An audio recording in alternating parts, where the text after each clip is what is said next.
Coming up on this episode of Don't Panic, we talk about E3. That's right, 3 E's and all the video games that go along with it. We also talk about Uber being worth $17 billion. We also talk about Sprint and T-Mobile, iOS 8 now with split screens, and that kind of Turing test baloney. All that and some great picks on this all-new episode of Don't Panic. Stay tuned.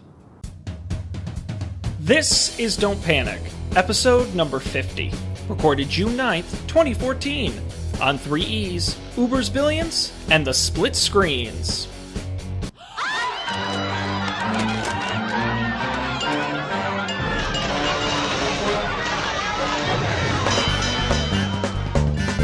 Hello, and welcome to tonight's edition of Don't Panic, the technology podcast that still can't prove it's a real human being. I'm Sean Jennings, and I'm joined, as always, by the Buzz Lightyear and Woody the Cowboy of technology. That would, of course, be Colby Rabidou and Dan Miller. Who else were you expecting? How's it going, guys?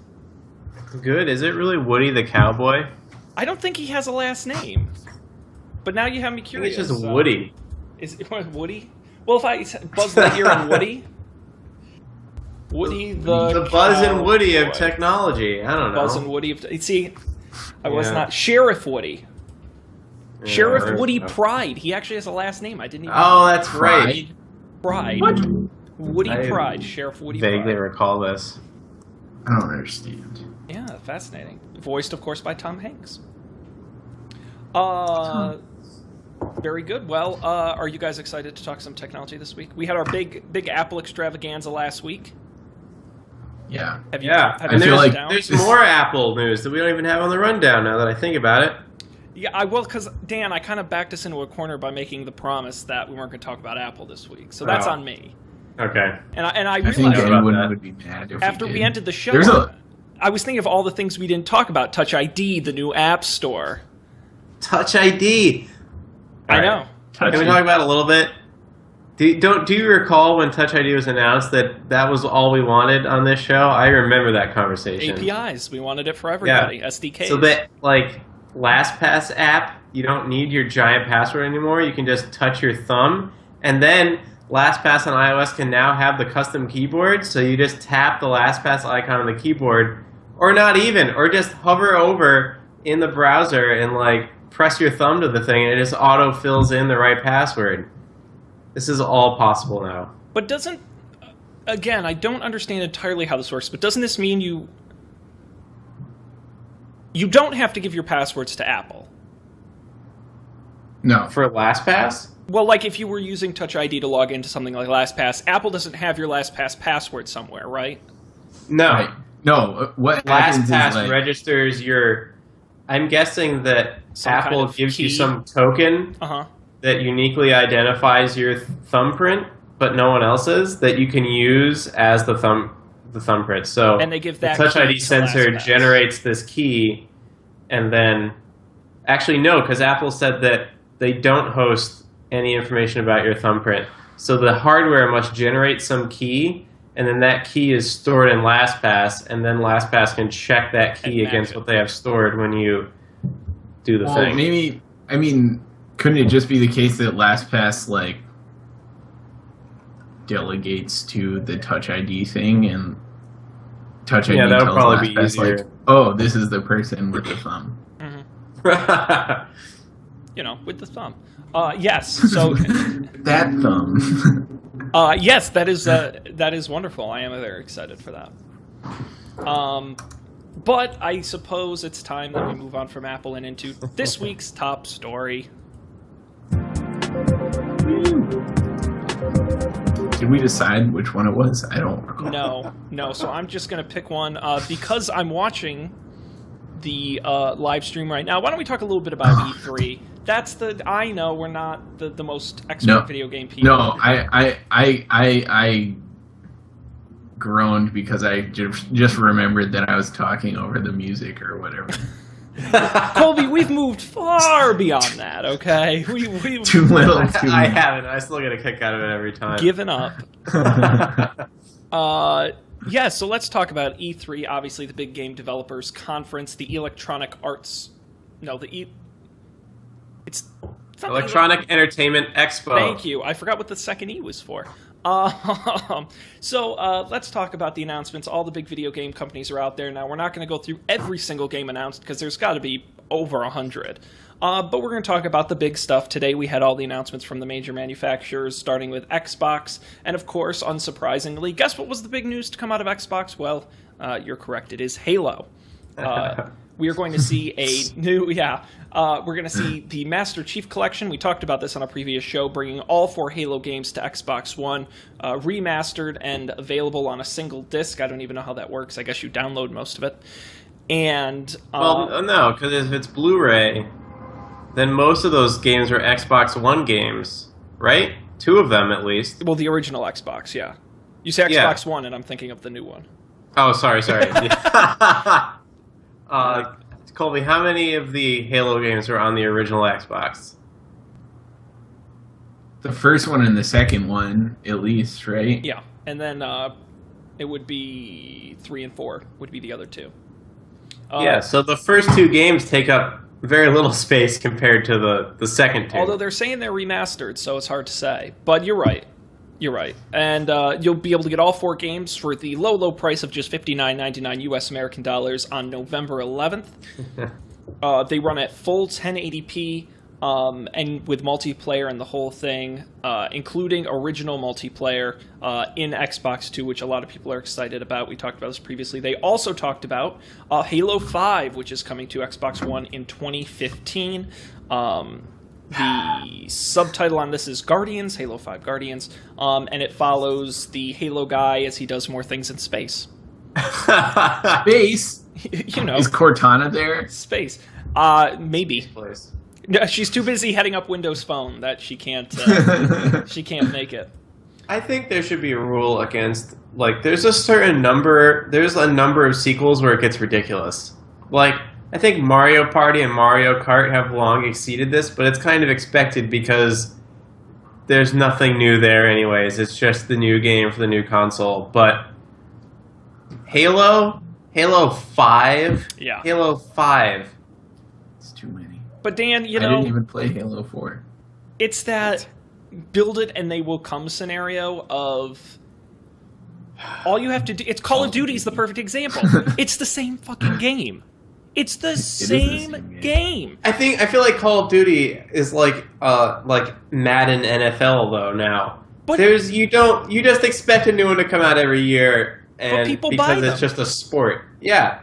But it's the same with Halo. But you don't see this in movies anymore, right? Like, you used to have the crazy sequel problems with movies, like the Rocky ones. You know, I guess we're starting to see it with Star Wars now. 5 Spider-Mans in the last decade. Oh yeah, in one reboot. That's true. Yeah, so, you know, I think it's just my coffee went down the wrong hole. That's not very good. Too many holes. But no, You're doing it wrong. Yeah, story of my life. I think the idea is that if people keep buying them, they'll keep making them. You know, Call of Duty, they make $1 billion a game. I'd pump those things out all day long. You know, it's printing money, and it's sad. And people should know better than to keep buying the new games, but they do. I haven't bought. I bought Halo 1 and I played Halo 2, and that's been it. Like, the Halo, I don't know. The Halo storyline never really grabbed me. All of my friends were like, "Oh my gosh, this is amazing!" I was like, "Have you read books? Have you ever? Yeah, but did you play StarCraft?" Maybe that was the problem. They hadn't. And Dan, I hate to break the news, but you're not normal. I don't. You know, I know people who are excited to go and get NBA 2K14, even though they own 2K13. You know, that's different. There's no expectation of art there. It's pure entertainment. Whereas Halo's trying to say it's like, oh, it's the first-person shooter, but it's got this great storyline and it's so great. But like imagine if they were on Mass Effect 5 now. Like, Mass Effect was great, and the 3 games were really good, and they just stopped. And the company that makes them is so good that they can make another story in a different game. Dan, did you know they announced Mass Effect 4 today? Did they really? I'm not making that up. Ubisoft announced Mass Effect 4 today. Yes! You pitched that one right up for the home run. Oh, no. Not making that up at all. Absolutely true. In addition to a new Assassin's Creed, so good. and Dragon Age. Yep. Dragon Age is another game that they've made. Colby, you're shaking your head about Dragon Age. No, Assassin's Creed. Yeah. Oh. In the French Revolution. Assassin's Creed is a great example of we'll just make one every year. You know, I'll be satisfied when like I can play future Assassin's Creed, like Assassin's Creed with lasers. Isn't and that stuff. just Tom But Clancy then, though? It yeah, is, that's Splinter but- Cell. Or yeah, Splinter Cell. No, I mean Splinter Cell was hard. Assassin's Creed is not hard. It's super easy. And that's what I want to do. I want to like 2-button kill people like in crazy ways with lasers. Okay, I will say now that reading the one paragraph I have about Mass Effect 4, my respect is maintained because it has nothing to do with the original characters. Oh, that's Whereas the problem with Halo is that it's still the nameless Halo guy with no personality and no anything. And that's supposed to be this great storyline. It centers around this person who has literally no personality. That's a fair assessment. You're very bitter about Halo. I just don't see what character in He's a Halo like. PlayStation fanboy. But you know Well, what? no. I I'm played just kidding. Halo on the PC. Okay, so it was So okay. did I. But So did I. what character in Halo went through any amount of change throughout the series? I don't know. No. To be honest, I never played the single player in anything but 1, and 1 was a pretty. Looking back on Halo 1, wow, what a boring game! Like, I mean, it was okay. yeah, it was all right, but it was like just the same thing over and over again. Yeah. And Well- then there was that part like after things were blowing up, and you were going back through the same thing you had already been through, except stuff was like blown up. But I think I feel like every game has that level. I think I guess. what I get from this is that I think, and please correct me if I'm wrong because I don't really play video games, but I think people are buying these new versions of these games not for the story or for the single player experience. They're buying them for the multiplayer. They're buying them because their friends will be playing Halo 5. Therefore, they need to be playing Halo 5. And it's that way for Yeah. NBA. It's that way for Modern Warfare. It's that way multiplayer. And I've been watching the Sony announcement. All they've talked about, hammer, multiplayer, online, multiplayer, streaming, online, multiplayer. And assuming that's the future, they're going to keep reiterating the same game over and over, tweaking it slightly so you have to go buy the new one because that's the one your friends have.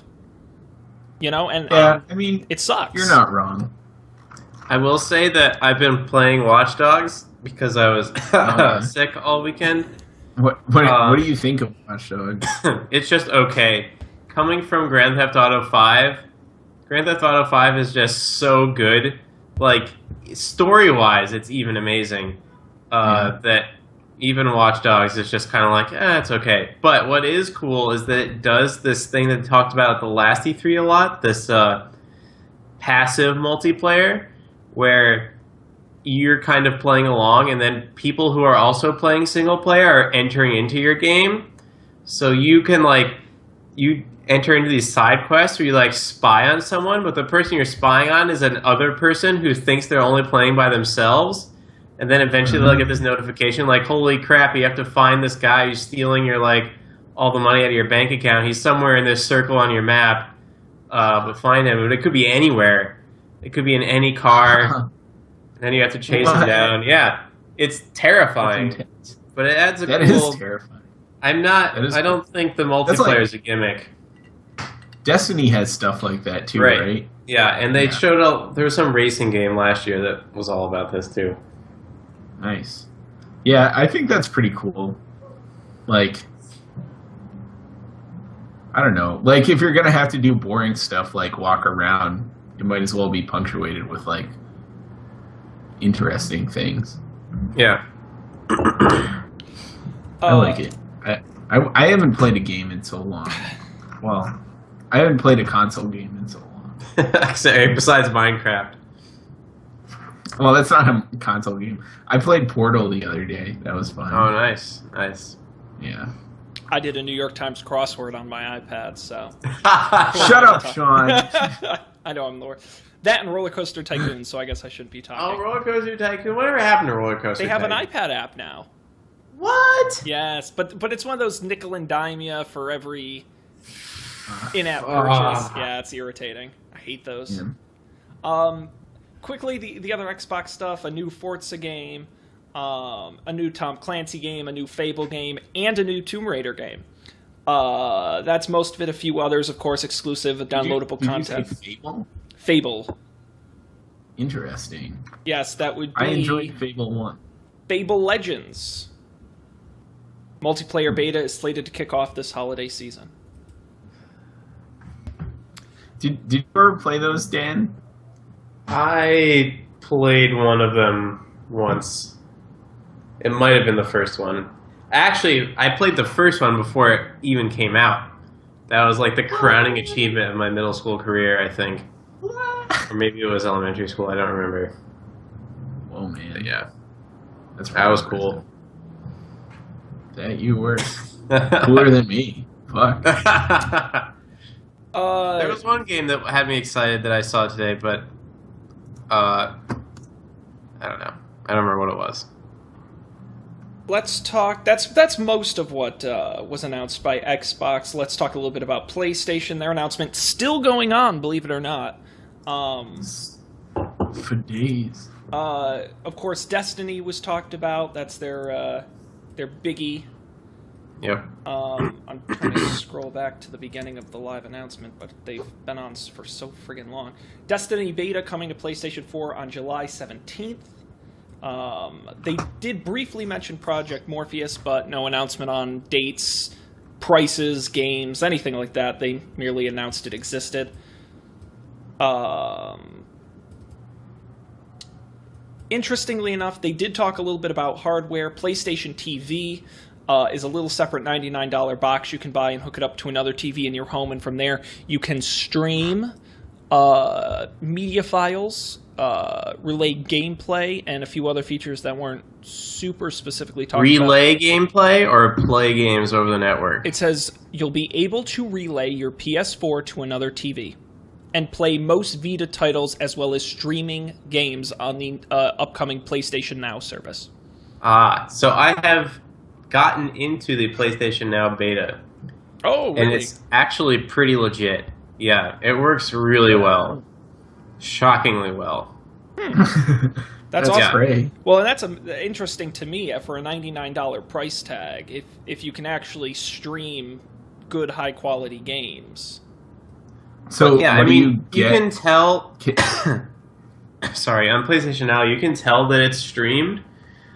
So the graphics quality isn't the best, but it's really responsive. And I never... If I started the game, I had a couple problems getting it to, like, start. But once I was connected, I never had any problems. And I played it for a couple hours over the weekend.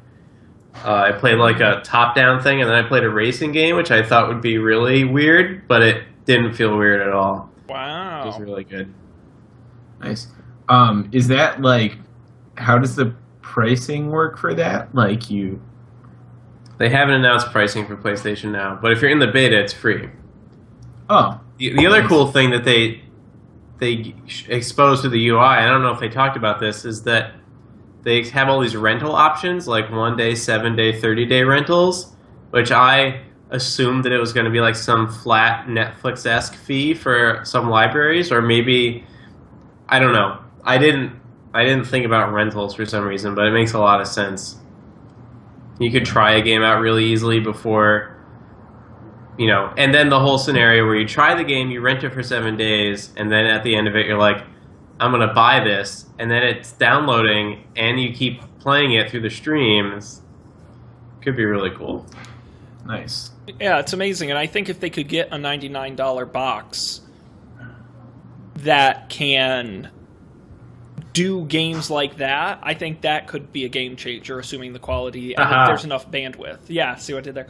But I really think it is, because, you know, I could imagine a household buying a PlayStation, but if you've got multiple television, multiple family members, it does media files as well. $99 is a very attractive price to play decent, high-quality video games. Yep. So they talked about that, and they also have a $139 bundle. That's PlayStation TV. You also get a controller and a game with that. So It's a really good price. The other thing that interested me about the PlayStation Now is, so you start it up on your PS4. It only works on the PS4, I think, and the new handheld thing, maybe. But when you get launched into the streamed game, you actually basically have an entire PS3 that you're logged into at your fingertips. So you can like back out into the PS3 menu and you can message your friends using the PS3 menu from within the stream game. So you're getting the whole console streamed to you. Interesting. So they basically have a console sitting in a warehouse somewhere running on a server that is yours. Yep. That's awesome. At least that's what it appears to be. Wow. Well, keep us in the loop as you try out the beta. That's really fascinating. I can't wait to hear some pricing information on that. Yeah. I also want to say Sony announced YouTube integration. They already had integration with Twitch TV and Ustream, but now you can share videos directly to YouTube, if that's your thing. Other games include, of course, Far Cry, Metal Gear Solid, Little Big Planet, your usual suspects. The announcement's still going on, so we could still hear more. We'll keep you in the loop as that goes on. But that's most of what you heard from Sony. I recommend everyone go online. I mean, each of these announcements is 30, 40 games. I mean, they're flying through them like it's nobody's business. So we certainly couldn't cover all of them, so I recommend everyone go on, check out all the individual games, check out the gameplay trailers, and see what's going on there. Tomorrow morning is the Nintendo announcement. We'll bring you coverage on that next week. But do you guys have anything else you want to add? Yes, Colby. I'm looking at The Verge right now, and it says Destiny beta coming to PlayStation 4 on July 17th. Sean said that. I wasn't going to correct Did he? it, but I was just going to let that go. I wasn't listening. Clearly. Yeah, so the Destiny beta is coming July. Yes, so get excited for that as well. All right. Colby, does that mean I'll be playing the Destiny beta with you on July 17th on the PlayStation 4? Yeah, I think so. I think that's exactly what it means. Okay. Yeah, I'm gonna have to get on that whole getting a PlayStation 4 thing. And I'll tell you, you guys know me. I'm not a video game player at all, but as I watch all these announcements, I have some graduation money sitting away, and man, a PlayStation 4 looks shockingly attractive. I don't know. And I used to really be a fan of the Xbox, but these days the PS4 just looks so good. Yeah, they're doing a lot of stuff right.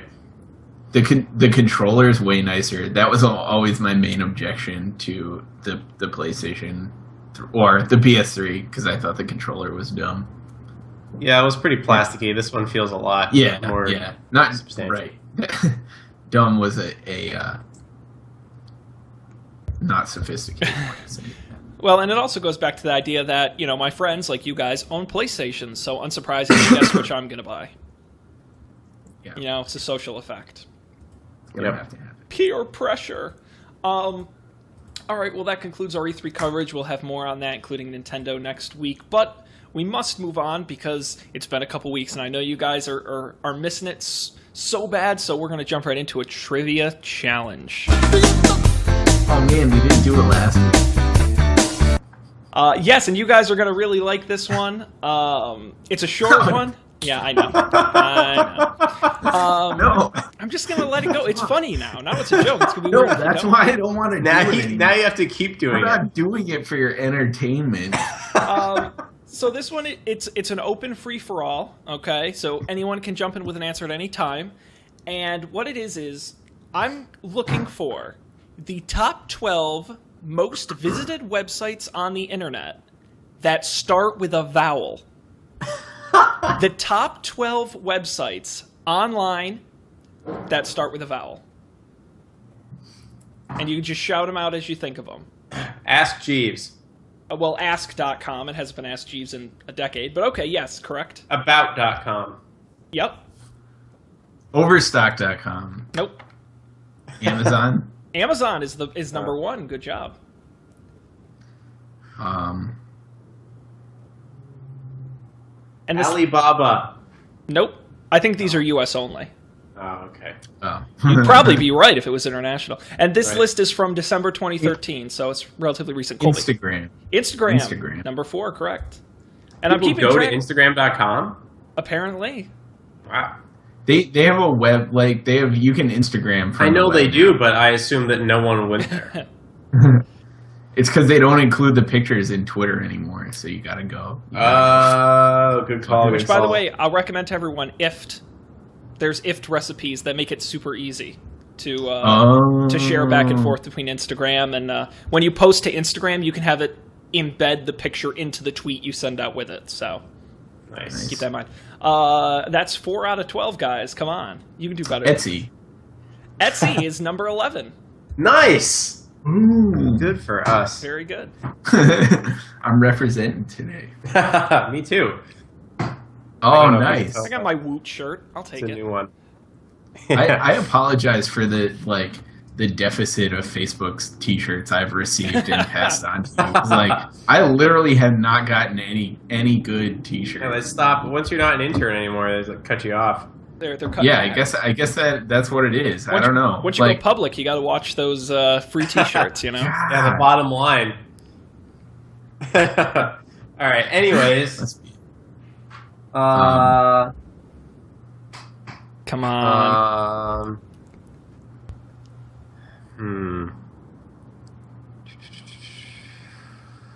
You guys haven't gotten 2, 3, 5.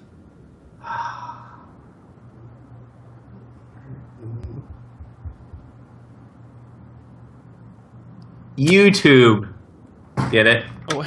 Why is not a vowel in that case? Only sometimes, Dan, but you try. I'll give you another minute, then I'm going to start giving you clues. Ustream. Nope. You're going to be mad when you hear these, because they are not surprising.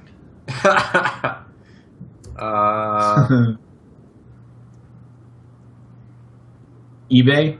eBay, number 2. Good job. Good job. Thanks.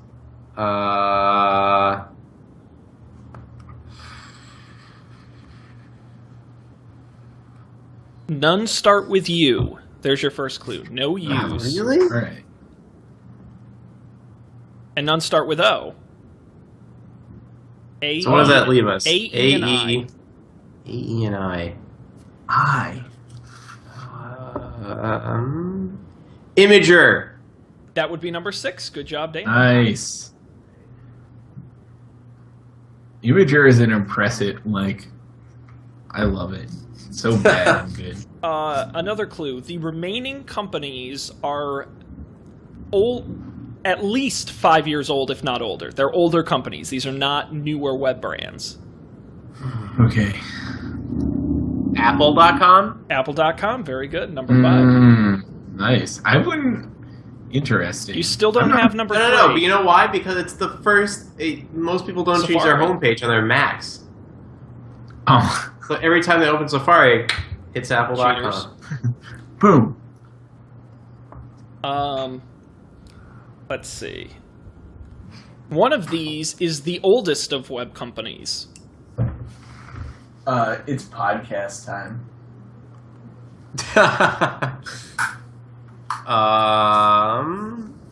Did you say the oldest of web companies? Well, they certainly go way back to the dial-up days. Oh, AOL. AOL, that's right. All right, how about, you still haven't got number 3, and I'll give you a clue, and this might give away. How about sports? ESPN. Yes. ESPN. Wow. My next guess is going to be IMDb. IMDb is number 8. You got Oh, really? that. I'll give Oh, you I that. thought we had gotten them all. No, and now there's one left, number 12. It is a software company.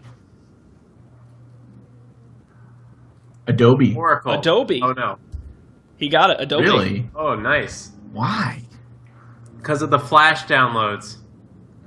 Oh, those fuckers.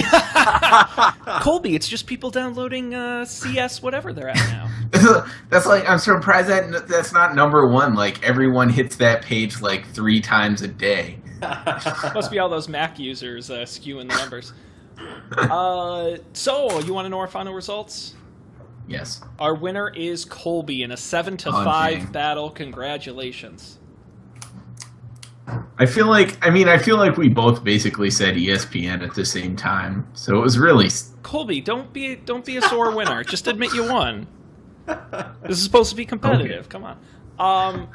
All right, that's enough of trivia. Let's move on into what we got in other news.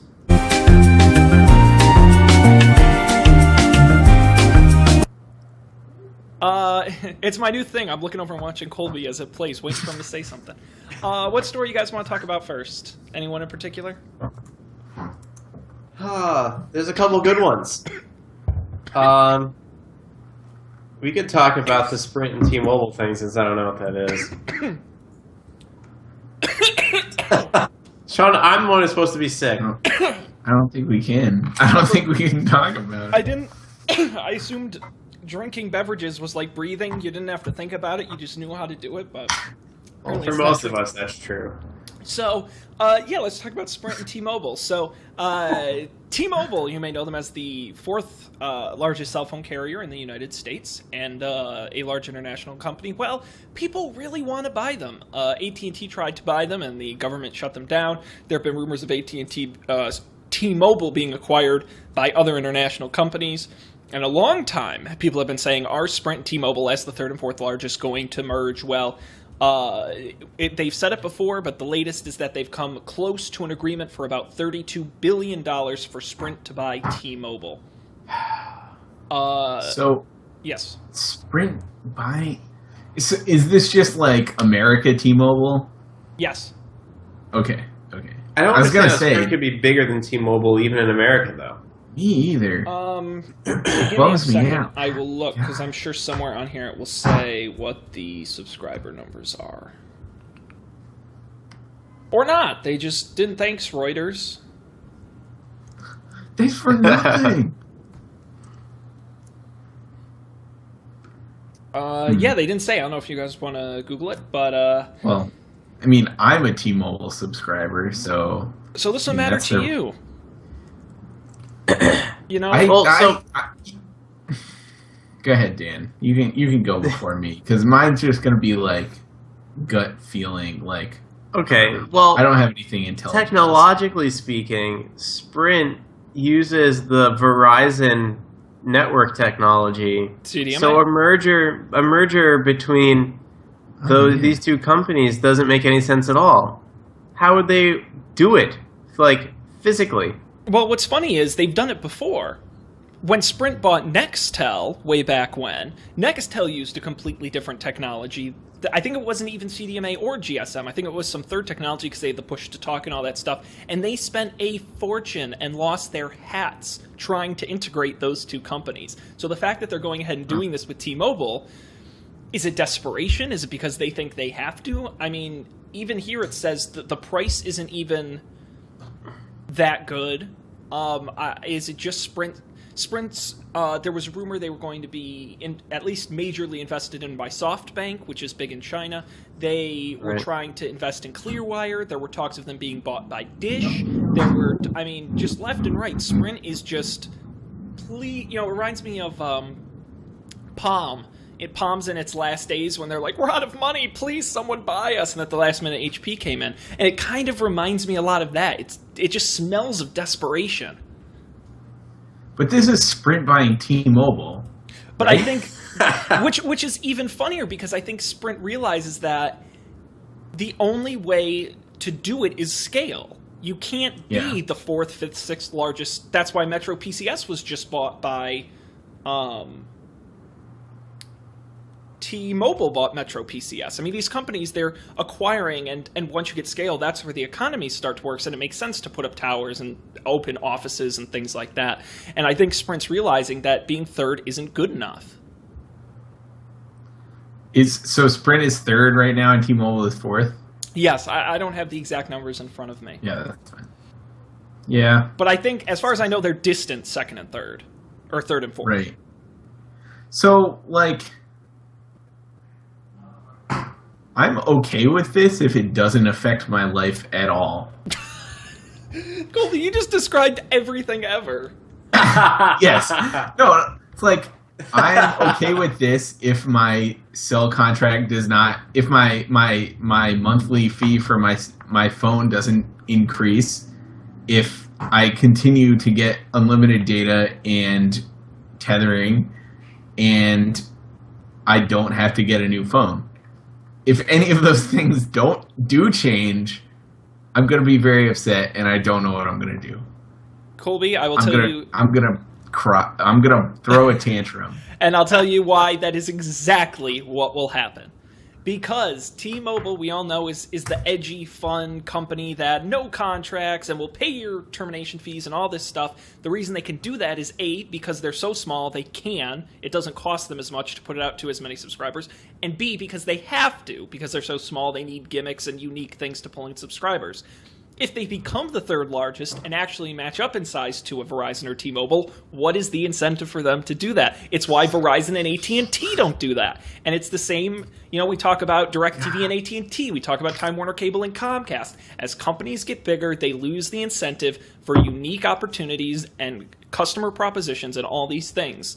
I'm not saying that will happen for sure. I mean, as far as I know, T-Mobile has been actually on a bit of an upswing and they're doing okay, which is why I think they should ask for more and may try and fight this if it ever turns hostile. But Sprint is just hurting so badly that I cannot imagine this ends well for them. For Sprint, you mean? Yeah. Yeah. And I mean, it does, like, I don't know if T-Mobile is actually on an upswing, but, like, it seems like... No, they're gaining more subscribers. I know that. Right. But that doesn't necessarily mean they're doing better. Right. It depends what the cost per customer is. Yes. Yeah, it does, like, I don't know, Sprint kind of seems like a sinking ship right now. Now that I'm thinking about it. I don't really know, to be honest. But, I would hate to see T-Mobile get merged with Sprint and then, like, have that whole glob just go under. That would be it. I would be fine with it if I had any confidence that it could work. Like, if Sprint and T-Mobile combined successfully, they would still be behind AT&T and Verizon, I think, by a non-insignificant amount.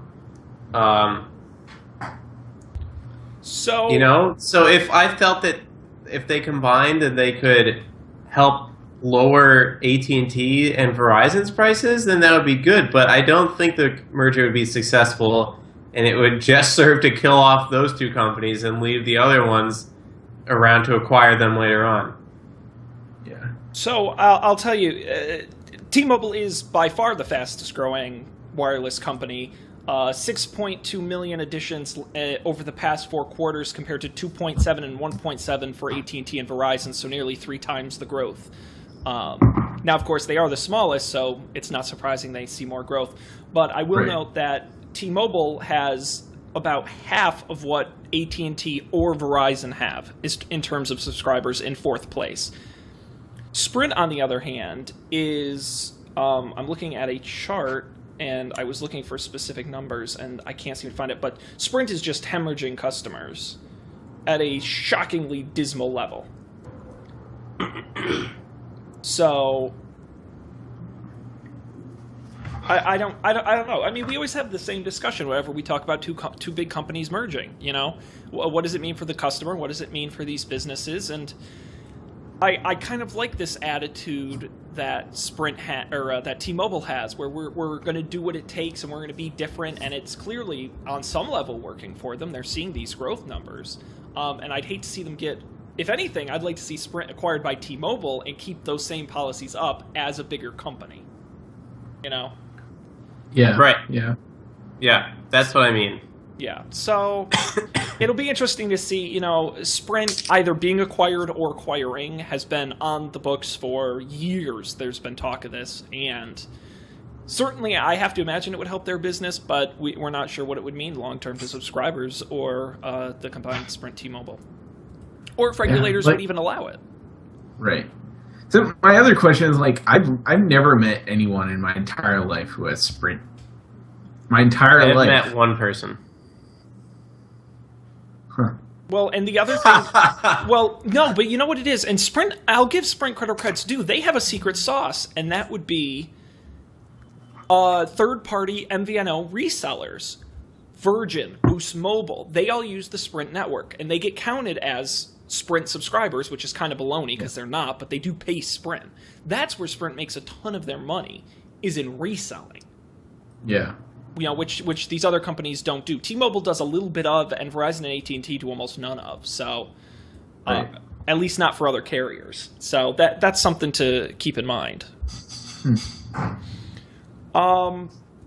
Let's continue on. I want to talk about how does $1.2 billion sound? Sounds like 1.2. 1/16th of a WhatsApp. It's 1.2 Instagrams. That's true. Well, that would be the amount of cash a bunch of rich people just dumped on Uber, pricing the company at about $17 billion, with one investor being quoted as saying Uber is the Facebook of travel. Yeah, you let your brain crunch on that. Yeah, that analogy breaks down pretty much as soon as you start to think about it. It does. Uber is the only startup to raise money at a higher valuation before going public outside of Facebook. Of course, launched 4 years ago in San Francisco, now operating in 128 cities in 37 countries. It is estimated through leaked documents that Uber was on track to process over $1 billion worth of rides in 2013, of which 20% is revenue for them, about $200 million. What do you guys think of this? I mean, do you think that's a fair value? You think that's wildly out of control? I mean, do you guys have any... I mean, so the thing I see... I mean, the thing I see about Uber versus, like, a lot of the other recent, like, gigantic or valuations, I guess you would say, is that, like, Uber has a real product, like a real life product, like something tangible, and like, and it's a product great. that's not just in San Francisco. Like all these laundry startups and the grocery delivery ones. So dumb. Yeah, how 37 countries you said, Sean? 37 countries around the world. Yeah, that's significant. That's worth a lot of money. I mean, so if, for one thing, to be fair, I would imagine there's quite a few of those cities where there's like 2 Uber drivers, like, you know what I mean? But still, like, they're, I mean, obviously expanding. Or like Stripe, or these other, like the payment processors that are U.S. only. It's like, it's like all the growing, every other business knows that growing markets are not in the U.S. Right. And investors want to see that you can get into those markets because then they know they don't even have to think about it. They know if you have a business in those markets now, they're just going to make more and more money for free, basically, for the foreseeable future. Yeah. It's yeah, I mean, I don't, this doesn't seem that crazy to me. And it's 1/16th of a WhatsApp. He must be real. In cash, but they're saying... And only 1.5 times the amount, or 1.2 times the amount of Instagram. Well, I guess what's interesting to me is 2 things. One, I mean, they got the 1.2 in cash, but that puts their value overall at about $17 billion, which is a little over a WhatsApp, billion or so. But the difference to me is Uber has feet on the ground. They have physical assets in the real world in these countries. Mm-hmm. If someone tomorrow built a new messaging app, and it's not surprising to me that everyone would switch over to it, because that's how these things work. But if you can't go around tomorrow and start a car sharing service because you're talking physical assets in the real world. And I think that is a massive difference people have to remember. Right, yeah. You know, it's like a real business. Airbnb is a good example of that. It's not just a tech business. Right, exactly. The other thing that the $17 billion valuation says to me as well, and we've, again, another theme on the show over and over, week and week again, it's all about users. If you have users, you have value. That is an undeniable fact. And Uber has, you know, are they technologically better than their competitors? Probably not. You know, but they have users. They're in all these countries and in these cities. They managed to get there before other people did. Whether or not they're better, whether or not they have a better long-term strategy, it's not about that. It's because they have users. and that's where their value is, and that's absolutely the fact these days. Yeah, and it's also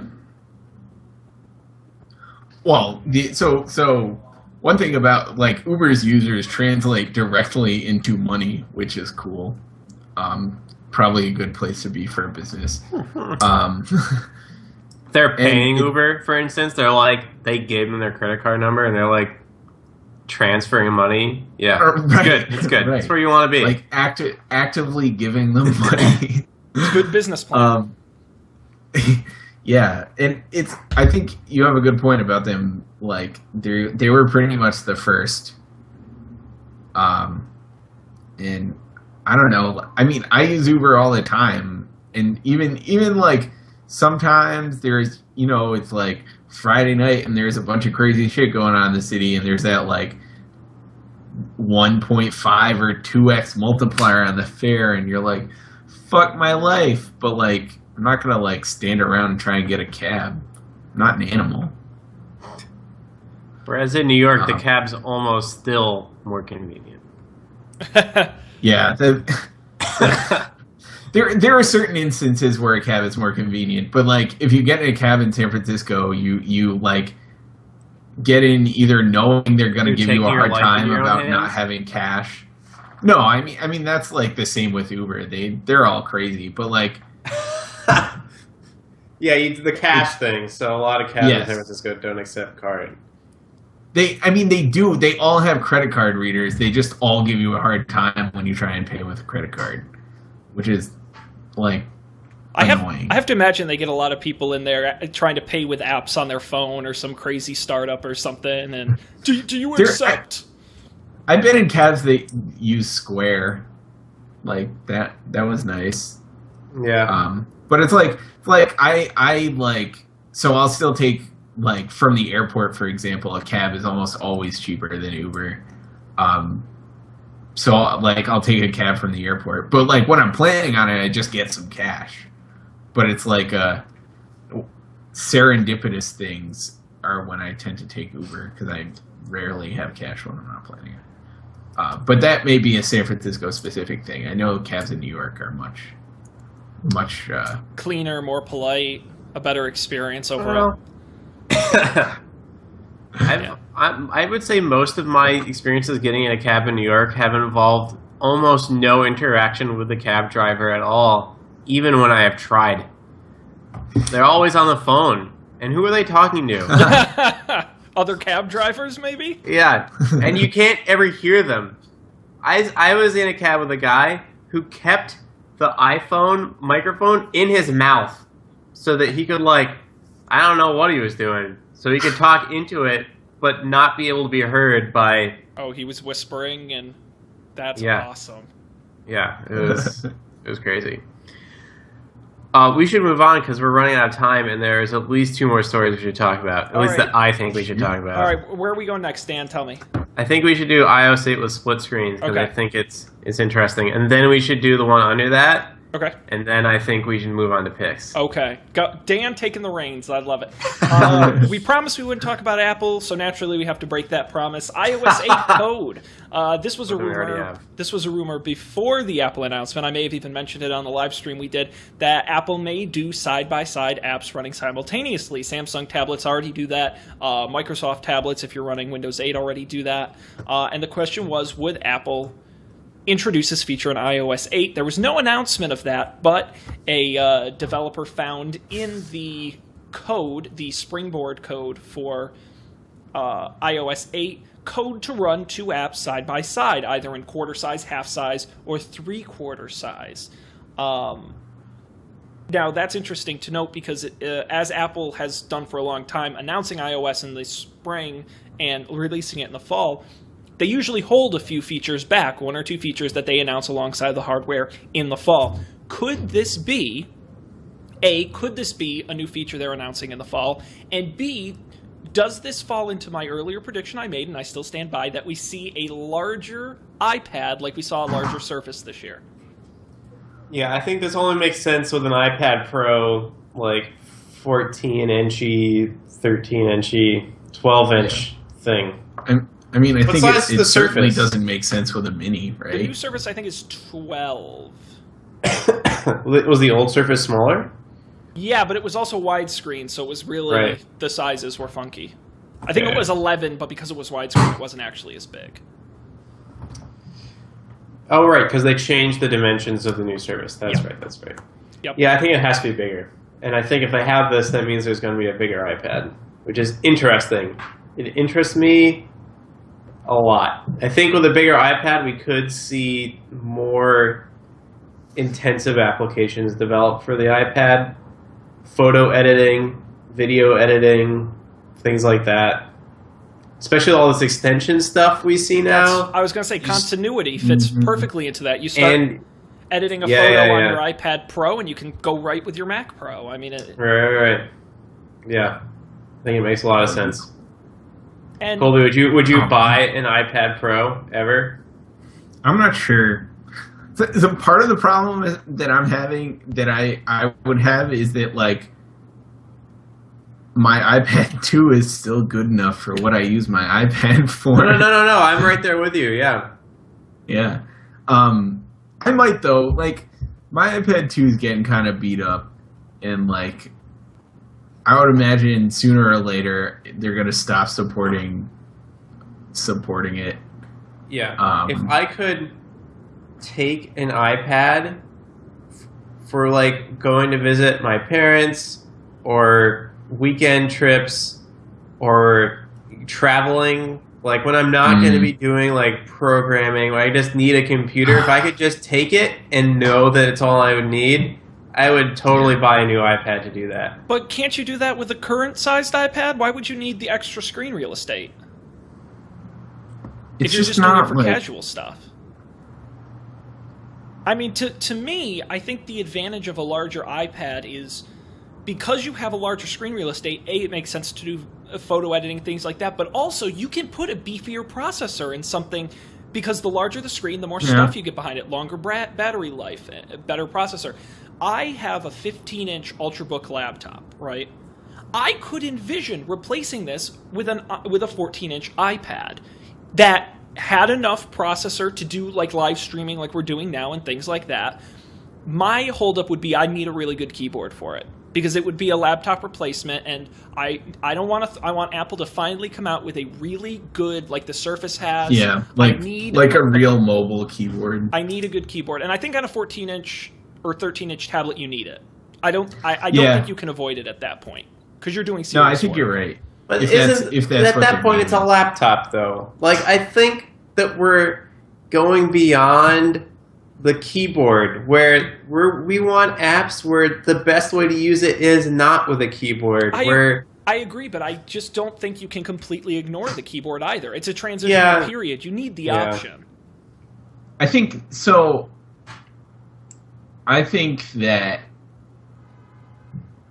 So one thing I've heard, and I've like very infrequently used a keyboard with an iPad. I do have a Bluetooth keyboard that like works with the iPad, but like, I think even if they didn't come out with a special keyboard for it, I think just having better keyboard support in iOS would be ideal. What sucks about it? I've never tried. There's no, like, you can't get to the home screen. I don't think you can really navigate the OS at all. Like, you can't do anything. Like, so you always have to, like, reach up and, like, touch. Yeah. I don't think there's like, copy and paste either. Shortcuts. That might not be true. But, like, just general stuff, like, Right. I think, like, at the same time as this wouldn't be the predominant way people use it, I think Sean's kind of right. Like, Or you know what? Or I'll even give you a second version of that story, where even if I didn't have a good mobile keyboard, I'd need a really good desktop dock. Because I would use this for more serious things. It would be a laptop replacement. So I'd like to be able to, even wirelessly, just tap it down, it starts charging, my cinema display, my keyboard, my Magic Trackpad, you have all the doodads that connect to it. Then you're talking a serious machine, but without the accessories to go around it, I don't know. I would. That's an interesting point. Like the cinema display, like does it have a Thunderbolt cable, or how? Like if it does, how does it have that? Because Thunderbolt is like kind of big. Well, It would be wireless. That's what Sean's saying. Oh, you could do that, All or right. I don't know what the Lightning standard is, and if you could take Lightning and do Lightning to Thunderbolt. I don't know what speeds Lightning does. That could be one of the advantages to why they went to Lightning, was to get those speeds. But I just, when you start talking those sizes, you're a serious machine. Microsoft has these things: a good keyboard, a dock, and I think that plays into the In Surface. fairness, Microsoft has had these things since the late '90s, early Invented 2000s. things. I know. And you're right. No, you're totally right. So I'd be interesting to see that. And if any company can do side by side on a tablet, well, I'm going to put my money on Apple, especially these days. yeah. Just generally, I'd be interested to see how they do it. It's like, how do they? Yeah. Like, will it be good or not? Not that Apple does anything that's like just blatantly not good, but you know, there are some Kinks. lackluster ideas. I guess. In the interest of time, let's move on. Dan, I don't know anything about this story, so I would like you to tell me about it. Right. So a couple days ago, it came out that someone wrote a computer program that passes the Turing test. And what is the Turing test? Let's Google it and make sure I don't get the definition wrong. The Turing test is a test of a machine's ability to exhibit intelligent behavior equivalent to or indistinguishable from, which I think is the more important ways, to exhibit intelligent behavior indistinguishable from that of a human. So basically, the way the test works is, Sean, you sit down at a computer and you have an IM chat with a series of people. And then after each chat, you're asked, is this person a human or a computer? Some of the people you're talking to will be humans. Some of the people you're talking to will be computers. And so now what is the actual... You have to fool 30% of the That's people. what it says. Are you not agreeing with that?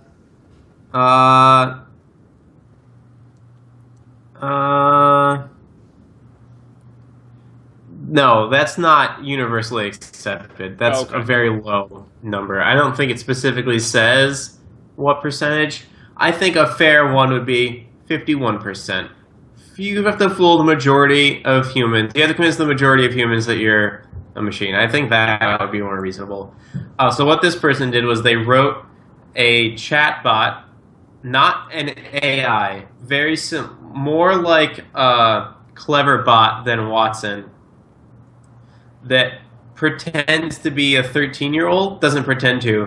It's bad. It's not very good, and it covers that fact up by telling the human that it's a 13-year-old, which explains its weird gaps in knowledge and its iffy grammar at points and things like that. So I just want to say that I don't think the Turing test has been passed. 31% of people were convinced that this was a 13-year-old boy from the Ukraine speaking English, and it didn't exhibit any intelligence. So someone you can, I think, download this and chat with it yourself, and someone downloaded it and used it and was like, real quick, can you just I forget what it was. I'll bring it up. Colby, did you read this article about Where'd it go? Fuck. Well, while you're looking that up, There. I mean, I think this story feeds into this culture, and we've talked about it before, of these sort of either local news headline or the Huffington Post story where it's all about the headline or the soundbite and not about the content. This is the Washington Post, though. Isn't that supposed to be like a real thing? Well, but they don't know what any of this means. That's fair. You know, and it's the kind Yeah. of thing you see a tease on TV, and it's something like, have computers finally outsmarted man? Find out tonight at 11. And they don't really tell you the whole story, and that I hate that. Yeah, it's also like I mean, I feel like doing something clever like, pretending to be a 13-year-old is like not quite. It defeats the Fair. purpose.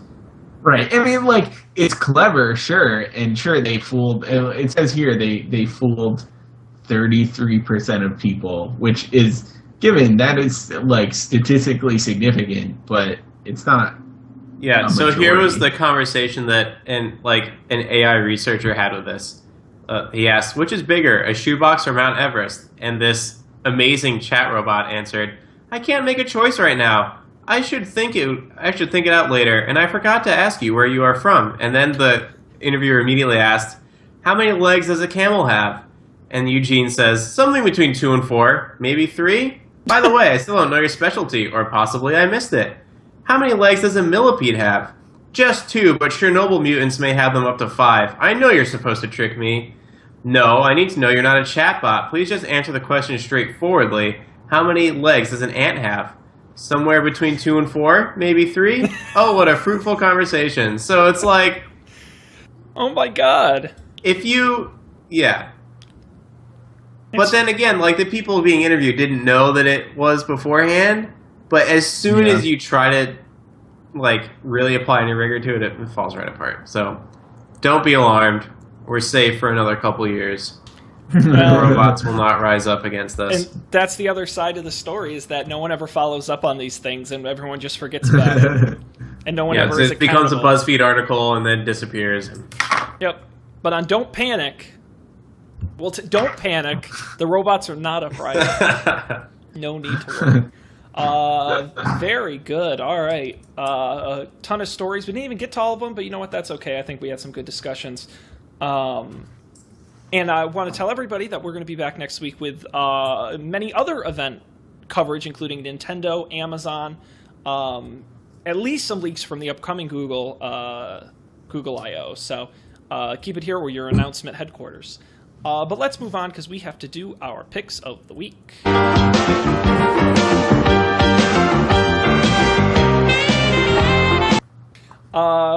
Outstanding. I'm going to jump in and go first, because I actually think this plays in super well to what we were just talking about.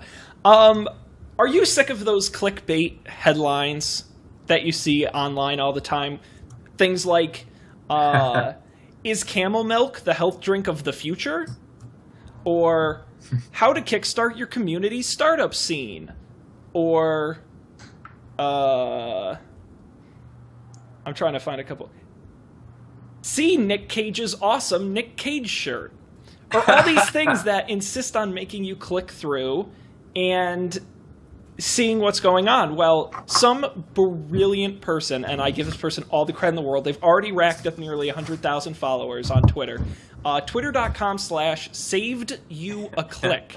And what this guy does is he tweets the original headline and then follows it with essentially the answer to the question they've posed in the headline. So, for example, is camel milk the health drink of the future? And he says, nope. Or, How many documents did Snowden actually take? Even the NSA doesn't know. And then his answer, don't expect to find the answer here then. I like the way that this is like he says the answer he answers it before the headline. yeah, so you see the answer first. How Boeing will transport customers to space? Answer, rocket ships. It's such a clever idea, and every single time, or this was one of my favorites. He did this the other day. Cosmopolitan tweeted, "You won't believe what this new lube will do to your genitals," and he answered it with, "I clicked on this for you," and that was his answer. So I highly recommend you follow it. It always makes me smile when I see it. And he tweets a good couple times a day. So it's twitter.com/savedyouaclick. It's really funny, and I always get a kick out of. And you don't even have to click through the stories. Like, I actually learn things. Go figure. Saving you time. That's what we're here for. That's awesome. And that's my pick this week. So fun little Twitter account for you. Let's move on. Who wants to go next? I have to go I next know. before I finish it. Oh, Okay. never mind. So first pick is Krabby's ginger beer. Some people have actually talked to him and said this is disgusting, but I really like it. Alcoholic ginger beer. It's made in That's right. Scotland, actually, but you can get it in the U.S. sometimes. Yeah. Second pick is this thing called Picture Life. So Picture Life is basically backups for your pictures, but in addition to just doing backups, they also have a web UI where you can see your pictures and, most importantly, share your pictures. So have you ever taken some pictures and just wanted to share them with someone and you're like, God, how, like, is this person on Facebook? Should I put it on Flickr? Should I just upload them in a zip file and, like, put them on, you know, some file sharing site or whatever? So this is a thing. They have mobile apps so that you can upload directly from your phone, or you just, on the Mac, I think this is Macintosh only, actually, which I didn't even realize. But if you have a Mac, it syncs with your iPhoto library, so then anytime you add something to iPhoto, it uploads it. But you can also do it right from your phone. You can configure your phone to upload it in different ways. And then you get a great web UI of all your stuff. There's albums and different ways to search things and all the views that... It's really better than iPhoto, actually, all on the web. But you can also just... Yeah. You can also, like, just share a link to anything and people just see it. So if you just want to, like, here are some pictures, like... You don't, and here's the other thing, like when I went to Ireland, I didn't want to upload all of my pictures to Facebook because no one was going to look through all of them. So you have to curate them. But then there are some people who just want to see all of your pictures from Ireland, no matter how terrible they are. And so for those people, you just give them this link and they can just go through it. So picturelife.com, it's free for a certain amount, which isn't very much, 5 gigabytes. I have the 300 gigabyte. Oh no, sorry, I have the 100 gigabyte plan. Just $7 per month. Whoa, that's not that many dollars. Yeah, I mean it's kind of redundant because I back the pictures up to S3 and to the hard drive locally, but it's such a convenient way to share them, and it's really I'm paying for a better iPhoto anyways that I think it's worth it. And there are mobile apps: iPad, iPhone. Picturelife.com. So I just downloaded Picture Life for Mac, and I appreciate that I did not have to drag the application from the disk image to the applications folder. It did it itself. Nice. Living in the future. Is it my turn now? Yeah, go for it. Okay, so my pick this week is... I may have picked this before. I checked. We talked about it, and I couldn't find that it was an actual pick, but I know we've talked about it. Okay. We may have just talked about it. But in any case, when I had an iPhone still, I used it. So when I had an iPhone, I used to use this app called Sunrise as my calendar. Before they had an iPhone app, Sunrise used to just like... you would connect like your Facebook account and your Google account, and every morning it would send you a digest of like what you had going on for that day, which they still do, and I don't use anymore because I don't have that much stuff in my personal calendar, so it usually ends up being pretty empty. But they just recently released an Android app, which is just as fantastic as their iPhone app was. And I like it way better than the other calendar app I was using for Android. So if you are looking for a calendar upgrade and you use Google Calendar, check out Sunrise. It does not work with like Outlook, like Exchange or anything like that, as far as I know. But it does work with Google, so check it out. And I will say, when they released the Android, they also released the web client as well. Oh yeah, that's right. That's right. They do have like a rich desktop client now, which seemed really nice. It was certainly less confusing than Google Calendar is. Again, I very rarely I don't use my personal calendar very much. I have like a bunch of recurring events that I am routinely reminded of, like don't panic. But other than that, I don't use it very much. So I'm not a calendar power user. So maybe it's not great if you are, but worth a shot. I second this pick. I love Sunrise. It's my primary as well. So sunrise.am, which is also an excellent URL. Outstanding. Well, that concludes our 50th episode. Whoa! We're just- half a century old. We're marking in all the episodes. milestones. Wonderful. Well, thank all of you out there for joining us. I hope you enjoyed today's show.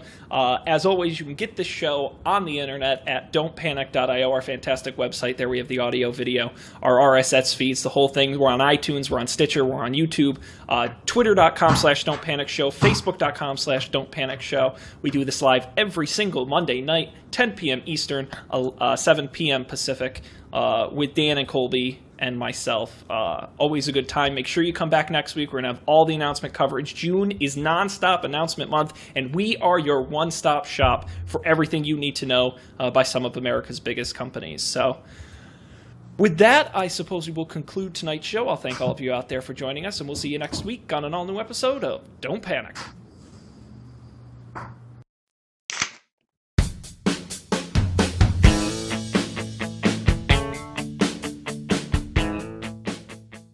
This show is brewed fresh weekly by the Coffee and Beer Podcast Network. Get all our shows at our website, coffeeandbeer.tv.